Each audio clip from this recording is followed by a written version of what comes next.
The other workshop that you're doing is also extremely fascinating. I am still really working with the Obsidian mirror.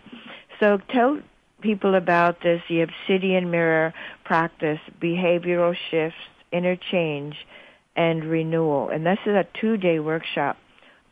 Yes. Actually, that's my favorite one. Okay, I love dreaming, but the Obsidian mirror for me is fascinating. Obsidian mirror, actually, obsidian is a volcanic rock. So it's a black mirror that in ancient Mexico, some of them were used like for ornamental, for example, to calm yourself and to see yourself.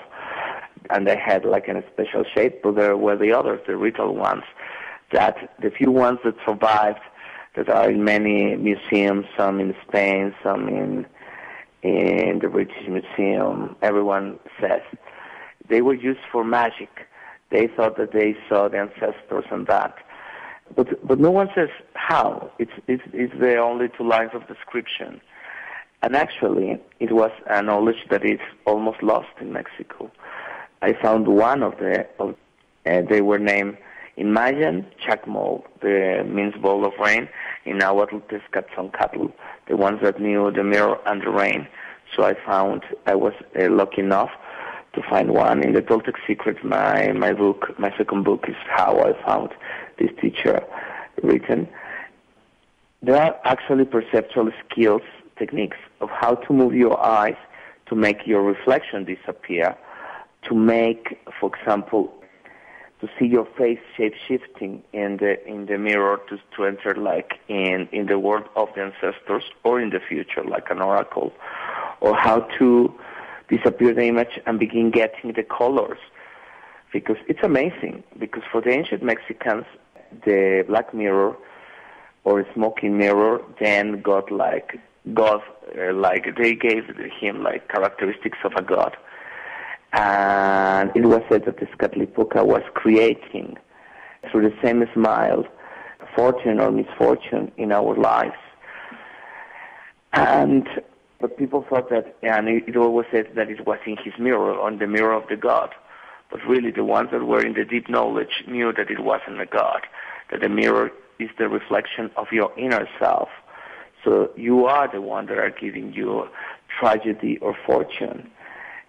To be exploring the obsidian mirror, I think it's one of the most advanced psychological techniques of the ancient world, because Tezcatlipoca had so many names that come from the one that creates himself, that the idea that made that one create himself, to certain aspects like the inner voice that is cheating you, telling you that things are impossible, that or you are too old or something like that. The enemy, that force, destructive force that attacks us, that could create from an accident to a cancer. The part of us that loves to fight, and many others of the different layers of human personality.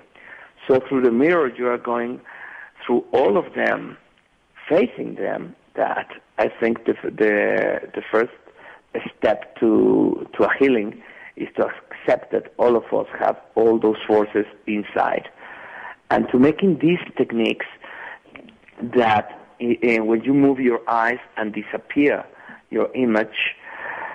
For the ancient Mexicans, the only thing that we knew about ourselves was our reflection, what is in the mirror, and if the reflection disappear, you command that with the reflection disappear those issues in your life, your personal history, and then you command the mirror to take it, to pull it out from you and to make it nothing, a state without mind. So it's an amazing healing that happens, that you could do many times in your life, but that happens in 36 days. And actually, I have been teaching this in many, many parts of the world, and I have heard easily like 1,000 times, 36 days in the mirror from the people. It's not my quote. Did for me more than all the work that I had done before. And it's amazing. Then, of course, you learn other practices, like how to plant in the lines of your face your future.